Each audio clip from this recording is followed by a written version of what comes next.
On another night, he sighed and wore a brown hairscrew with uneven clothes. He muttered to close the laptop. As he packed up, I needed a break. A notification rang on his phone, another ad for new dating app star crush Thomas, and they were everywhere. Recently, a slog to find his perfect match in the galaxy had him declaring, as any alien would want to date a bored Earth programmer, but on the subway ride home, curiosity got the better of him. He means what the application is downloading. It's not like my love life. The app interface is stylish, with a background of twinkling stars and swirling nebulae. Thomas quickly created his profile, adding several recent photos and a self-deprecating bio-human searching for intelligent life in the universe. Warning, this may bore you with coding jokes. He idly swiped through a few profiles, marveling at the diversity of alien species, a four-armed blue humanoid, a scent cloud of gas, and something that looked suspiciously like a walking cactus. Then he saw her. Her skin was pale lavender, with iridescent markings swirling across her face and arms. Her almond-shaped eyes were glowed with an inner light, and her long silky hair shimmered with colors that shouldn't exist. Thomas's finger hovered over the like button, no way she'd match with him. But what did he have to lose? He tapped the screen instantly. A notification popped up. This is a game. Thomas was so shocked that he almost dropped the phone. He nudged open the chat window. His heart was beating fast, and he entered. "I'm Thomas, nice to meet you." The answer came almost immediately. "Hello, Earth Thomas. I'm Zara, and your species fascinates me. Perhaps we could meet to discuss your planet's customs." Thomas winked. Read the message again. Did it really happen? I would like him to respond, and they agree on a time and place to meet the following evening. The next day, Thomas spent a day of excitement and disbelief at a trendy rooftop bar in Manhattan. As he approached the bar, he noticed her immediately. Her skin is even more stunning in person, seemingly glowing in Zara's dim lighting. He asked, approaching hesitantly. She turned a dazzling smile, lighting up her face. "Thomas, how wonderful to meet you in the flesh." Her voice had an otherworldly quality like wind, chimes in a summer breeze, and Thomas felt his knees go weak. "Can I buy you a drink?" He pointed at the bar, and Zara's eyes sparkled with interest. "In fact, I have brought us some special things, and I can try my hometown." She made a small bottle of glittering blue to float Thomas's eyes. "Tiring thing is that it is completely safe for humans," Zara assures him. "It is said that it can open a person to new experiences." Thomas hesitated. It seemed risky, but Zara's encouraging smile melted away his reservations and what exactly he said when he was in Rome, holding the vial that belonged to him. He swallowed the contents in a gulp, tasting liquid starlight as it rained down on his tongue. Thomas sat down in a chair and said, "Tell me about your planet." Zara tilted her eyes. "What is full of strength and glowing?" "Oh, Thomas, why don't I tell you?" Instead, the world began to spin, the colors blurred and stretched, and Thomas felt like he was falling. He lay on the cold metal floor and woke up with a splitting headache. The harsh daylight stung his eyes. "What the hell?" Thomas groaned and stood up. He was in a sort of holding cell. The walls were dark gray metal, there were no windows, a force field shone in the open door, and panic rose in my throat. It wasn't a bad trip. This one is really healthy. He yelled to see if anyone was there. What's happening is that a tall, blue-skinned alien appeared on the other side of the force field. It looked at Thomas with 4 black eyes. "Oh, the Earth instance is awake," said it in a humming voice. "'Kay, the auction is about to begin," Thomas said incoherently. "I'm not a specimen, I'm a person." The foreigner ignored him as he wrote something in his notebook. Power field disappeared. "Come in order. You'll be ready to watch Thomas, and there's no way I'm going anywhere until you explain what's going on the alien side, which will create a small device before Thomas can react to the jolt of electricity coursing through his body." He collapsed the clam and convulsed. "This is only the lowest setting." The foreigner now calmly said, "Will you observe? Why does he grind his teeth?" Thomas nodded. The alien led him down a long corridor that contained other cells, some holding familiar Earth, animals, dogs, cats, exotic birds, and others holding creatures Thomas couldn't begin to describe. They entered a large room filled with various pieces of equipment. The auction house remained motionless as the other aliens were busy preparing the goods, and his captor had Thomas scanned from head to toe with a beam. A mist was then sprayed over his body, causing his skin to tingle as the purification and translation implants completed the work the other alien had announced. Take it to waiting area B. Thomas was printed in another cell, and this cell contains more than a dozen other people under various dangerous conditions. A young woman cried where we were. I thought Thomas said hard that we were going to become a C, and the next hours are gone, fear and confusion.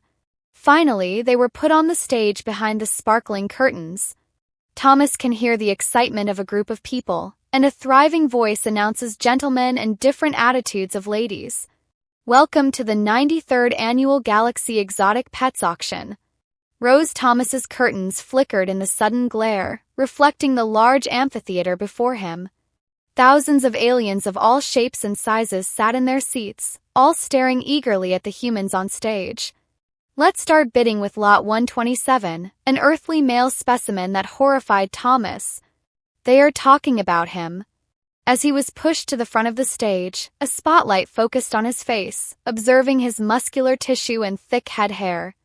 Announcer CED, this pattern would make a great craftsman, work, or decorating companion. Thomas tried to speak to explain his consciousness, but the implanted translator made no sound.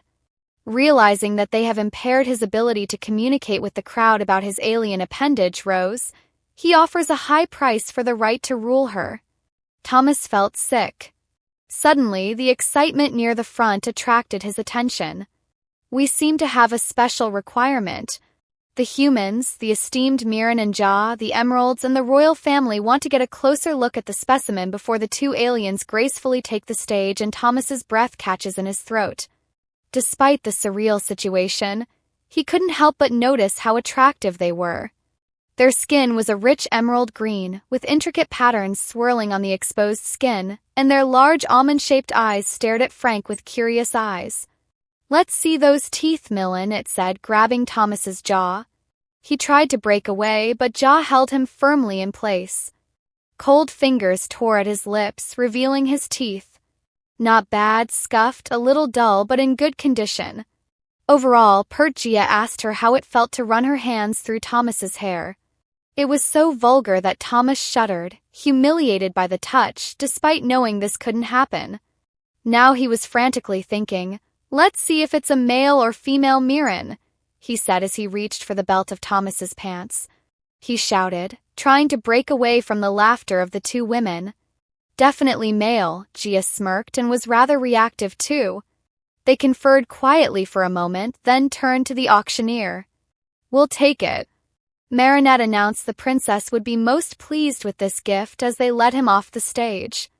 Thomas's thoughts reached the princess's gifts.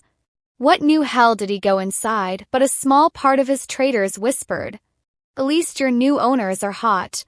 Thomas silently curses his libido. He had to focus on escaping despite his captors, even though they had legs and curves that defied alien geometry for days. He shook his head and tried to make sense of it, first fleeing the intergalactic flirtation, then Millen and Ja leading him towards their ship. Thomas began planning to somehow find a way to communicate so that they would understand. He's a human, not a pet, and if that doesn't work, he'll just be the most annoying pet ever. In galactic history, Thomas tripped while being led down the shiny ramp of an alien ship. Emerald's harsh sunlight stung his eyes, forcing him to squint at two suns burning in a lavender sky, casting strange double shadows across a landscape that seemed like Shimmer and Shift were coming along cork. Mininet said, tugging at the leash attached to his collar. Princess wanted to see you. Thomas was furious at the insult of the name and the belt, but he knew better than to resist. He wanted to bow down, play along, look for opportunities to escape, or at least send the message that he was alerted as they approached a towering crystal structure that must have been a palace. The spire, made of transparent green material, twists impossibly upward, defying gravity and logic. Yes, he noticed that. He opened his eyes and looked at his smile. I think our young pets like his surrounding environment, and seeing how his eyes shine almost as if he knew what he saw will not be funny. Millen sneered at it as a primitive creature, perhaps just excited by the sight of something shiny. Thomas gritted his teeth and reminded himself to stay. He wanted to calmly show them how raw he was. Half a chance. They entered a large chamber that looked lost in shadows high up. Sitting on the glorious throne is the most amazing woman, alien or human. Thomas has seen it. Princess Aurora is very long. Her eyes glowed, full of extraordinary wisdom, which resulted in Thomas breathing, which attracted his throat. Your Highness, the Mini-Net announced that he would bow low. Introducing your birthday present, an exotic creature from a distant world called Earth. Aurora Rose gracefully sparkled her flowing dress like a floating starlight. She turned to Thomas and studied him with undisguised curiosity. How fascinating, she murmured, and she reached out to touch his face. Her fingers were cold and incredibly soft. What do you call it? We named him Cork. His Highness Jia said that he reacted well to it. Thomas wants to shout his name. He is one, not a pet, but everything he does at auction still hinders his ability to speak. Yes, Milena ardent. He can accept training to perform simple tasks. Watch her pick up a small device. Before Thomas could decide whether to comply or resist, Kirk sat up, pain shooting through his body. He discovered that the muscles were sitting on the floor, and Aurora crumbled his forehead. He seemed frustrated. It is completely harmless. Her Majesty Jia assured her it was just a little bit of positive reinforcement, and Thomas glared at them, wishing he could tell them exactly where the positive reinforcement was supposed to be. Well, Aurora looked at Thomas, her expression softening. He is quite nice. Aren't his eyes so expressive? He seemed to understand everything we were saying, and if you knew what Thomas was thinking, thank you for this unique gift. Aurora continues. I hope to continue studying him. As Maynit and Jaya bowed and retreated, Thomas felt a mixture of relief and apprehension. At least the princess seemed younger than his previous captors, but he was still very much a prisoner. Over the next few weeks, Thomas settled into a routine in the palace. Aurora insisted on keeping him in her private chambers, much to the consternation of her advisor. She spent hours each day attempting to train him, which mostly involved pointing at objects and repeating their names in her language. Little did she know. Thomas learned quickly. He slowly begins to learn words and phrases and collects the foreign language, but he keeps his growing understanding a secret, waiting for the right moment to reveal his true nature. One evening, as Aurora brushed his hair, she seemed to enjoy it far more than was strictly necessary. Thomas decided to test the waters with Aurora. He said the name softly, feeling strange on his tongue after weeks of forced silence. Princess gasped, the brush clattering to the floor. Cork, did you just speak? Thomas turned to face her, meeting her gaze steadily. My name is Thomas.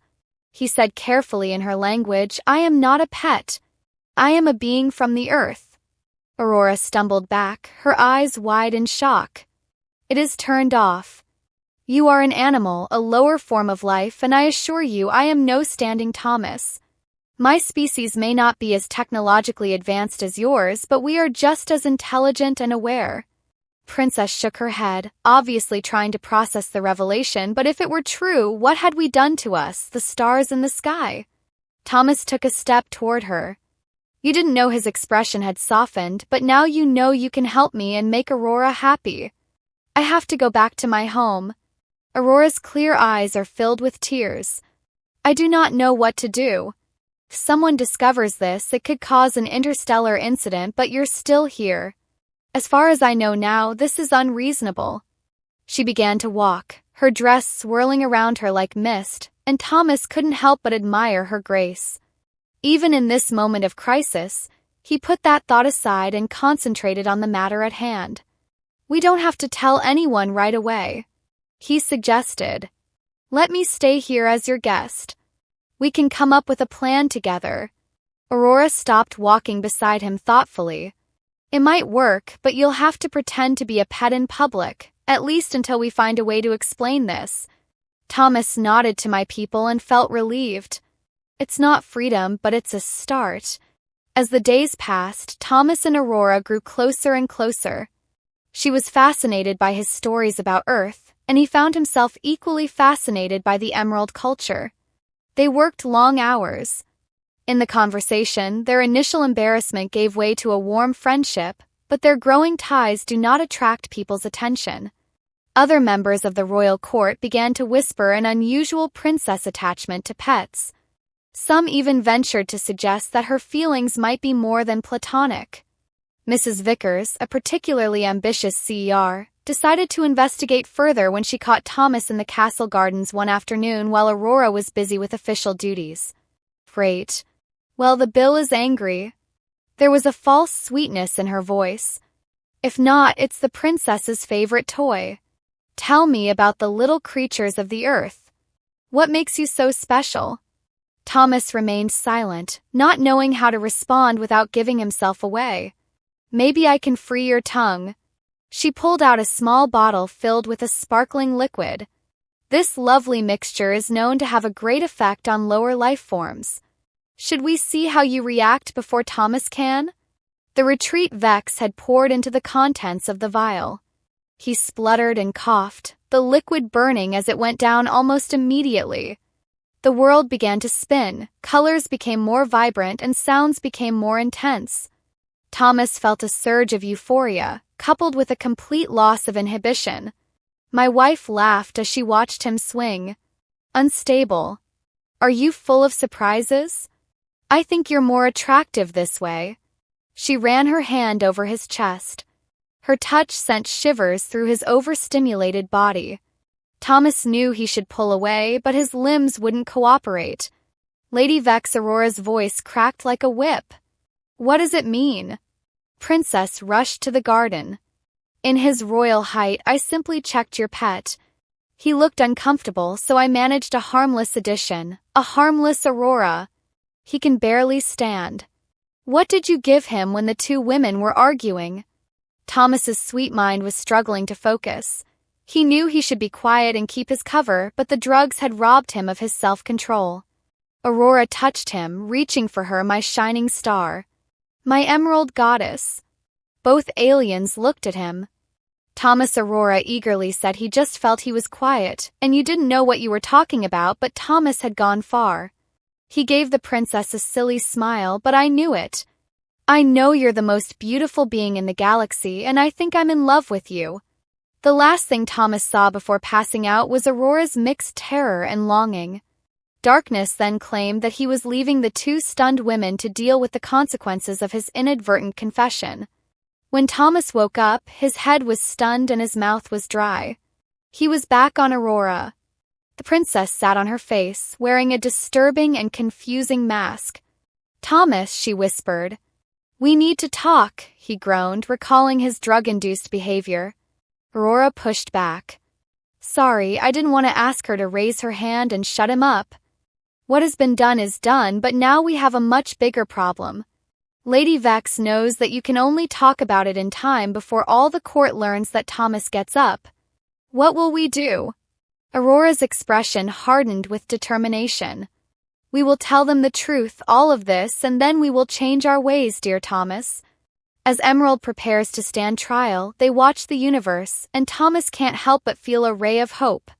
Whatever challenges lie ahead, at least he and Aurora will face them together. Thomas's heart ran as he stood in front of the big door in Emerald High Court. Aurora forced her hand, soothing her touch, and sent a well-known numbness through her body, she whispered. He nodded, swallowing hard as I did. The door opened to reveal a vast chamber filled with the planet's elite emeralds and glittering nobility.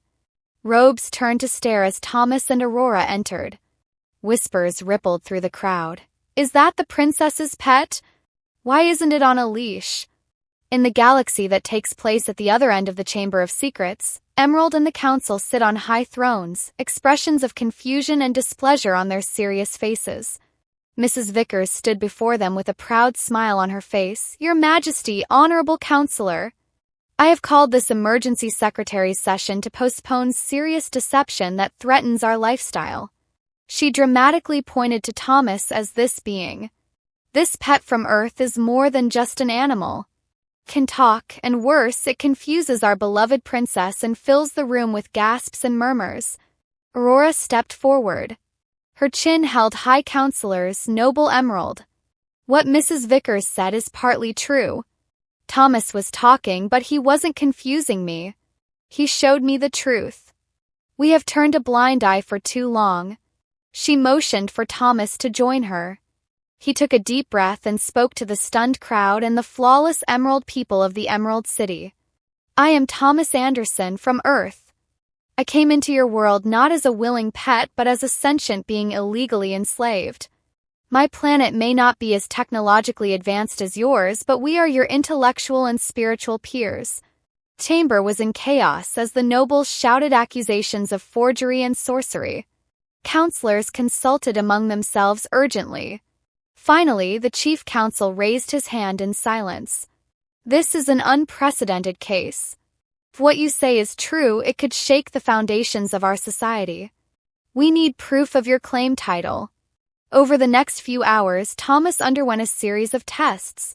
He solved complex mathematical equations, engaged in philosophical debates, and demonstrated his knowledge of Earth's history and culture with each challenge. Emerald skepticism gave way to grudging respect and, in some cases, outright awe. At the end of the last test, the chief consultant was the throat. It looks like we owe an apology to the Earth on the ground. Your intelligence is undeniable, but this raises troubling questions about our treatment of other species. Lady Vex, seeing her plans crumble, made a desperate final play, but surely we cannot accept this. This alien equals scandal, and danger flashes in the eyes of the princess and her former pet, Aurora. There is no dispute about my personal life, Mrs. Vickers, but since you bring it up, let me be clear. I love Thomas not as a pet or as a novelty, but as my equal and companion, she addressed the whole court. Took me a few weeks to learn soil culture from Thomas, but they are younger than us and more advanced in many aspects. They ignore diversity by opening their hearts and thoughts to creativity and personal freedom. We have everything to gain and nothing to lose. Thomas felt pride and affection for Aurora. He stretched Her Royal Highness, the grandmother's grandmother. I am not only a person but also a representative of my planet. I proposed a cultural exchange plan between Earth and Emerald. Let's learn from each other and grow together. Counsel was awarded a few minutes before his mind. The advisor spoke. Your proposal has a profit for Thomas from the ground. We need time to consider all the meaning because now you get a temporary position and become a highly respected grandmother. Princess Aurora will be your official contact. It wasn't a complete victory, but it was a start as they left the chamber. Thomas couldn't help but grin well. That went better than expected. No one tried to dissect me, at least Aurora laughed. The sound was like music to his ears. Give it some time and I'm sure someone in the science department will be very keen to get a DNA sample. The whirlwind of the next couple of weeks is, Thomas discovers that he has published endless problems for all people and culture. From Earth's ecosystem to mating rituals, the latter topic always made him blush, especially when Aurora was around. Their relationship continues to deepen, but they also face challenges. One evening while walking through the palace gardens, cultural misunderstandings lead to situations that are both humorous and frustrating, and Thomas presents Aurora with an emerald and a bouquet of flowers. "Oh, Thomas," she said, her face falling. "You shouldn't be like that." His heart sank. "You didn't like them." "No, it's not like that. Just stick it on someone's jade. Flowers are a pretty clear invitation to sex." Thomas's face was burned, and God, I feel so sorry for the planet. It was just a romantic gesture, and Aurora's eyes sparkled with amusement. Well, maybe we can combine the tradition with their laughter echoing through the gardens and raising the curiosity of the passing nobles up the stairs. Not everyone is happy with the change in dynamics. On Emeralda, a conservative faction led by Mrs. Vickers began spreading rumors and stoking fears of an invasion of Earth. Tensions appeared during the public forum about species relationships. Thomas was halfway through when the angry protester exploded on the stage. Head back to your primitive planet. You honor the emerald monkey by shouting while swinging your weapon. Time seemed to slow down, and Thomas saw a burst of energy aimed at Aurora in the front row. Unexpectedly, he lunged in front of her, resisting the full force of the blast. The last thing he heard before he passed out was Aurora's alarmed cries drifting in and out, capturing fragments of disturbing conversations and unprecedented cells incompatible with our processing technology. He eventually regained full consciousness. Aurora was sitting next to her bed, and her face was engraved with Thomas. She breathed you out and woke you up. How do you feel? He managed a weak smile. I got hit by a spaceship, but I'd do it again in a heartbeat. Tears flickered in Aurora's eyes. You saved my life, and in doing so you may have saved a lot more. She explained that once news of his heroic deed had spread across the Emerald, public opinion had shifted dramatically in favor of humans in the proposed cultural exchange. Council has agreed to establish formal diplomatic relations with Earth. Aurora said in her voice, full of excitement, that they have given you full citizenship rights. You are officially the first human emerald and dueling citizen. Thomas's head was spinning with the implications. This is wow. But what about us still having resistance to our relationship? Aurora's smile was brilliant. There will always be those who disagree, but most of my people now consider you a hero, and they call our love a symbol of interstellar unity as Thomas prepares for the first official Earth. The Emerald Summit is in full swing. He worked tirelessly with Aurora and the team of consultants to ensure everything ran smoothly. When the day of the summit arrived, Thomas nervously stood next to Aurora as the Earth representative ship landed, and to his shock and delight, he recognized a figure emerging from the mothership. He exclaimed when his mother, Dr. Emily Anderson, approached. She hugged him tightly. Oh, Thomas, when you disappeared, I never gave up hope, and now look at you. Thomas, an interstellar diplomat, spoke, his heart fluttering as he watched his mother and Aurora fight. As the summit continued, he marveled at how smoothly the two cultures began fusing the emeralds, and scientists were fascinated by the planet's biodiversity. Human artists in architecture and music have been inspired by emeralds. Two found common ground in their shared love of exploration and discovery. Of course, there is a moment of cultural conflict. When emeralds and officials were accidentally shaped and the meeting was accidentally deformed, the soil delegation was a scandal and almost fainting because in fact it was so sensitive that they thought they were ornamental plants. Thomas and Aurora's relationship is a beacon of hope that navigates the complexities of interstellar love with humor and grace. Support yourself. I continued to think about what he had said as I traced the pattern of our future Aurora's eyes onto her glowing skin, which glistened softly in the dim light. Oh, the great plan ordered your human brain to deeply make Thomas breathe. I want to marry you and become an official in our two worlds. Aurora's face lit up with joy, yes, 1,000 times. Yes, their wedding was a grand affair unlike anything the planet had ever seen, combining the traditional symbols of earth and jade. As they exchange vows, Thomas marvels at the journey that has transformed him from a reluctant pet to a beloved companion, a union of not just two people but two worlds. He helped build the bonds between civilizations, and the years that followed were filled with triumphs and challenges. Thomas and Aurora worked tirelessly to strengthen the alliance between Earth and Emerald. They faced opposition from hardliners on both sides, but their love and determination never wavered.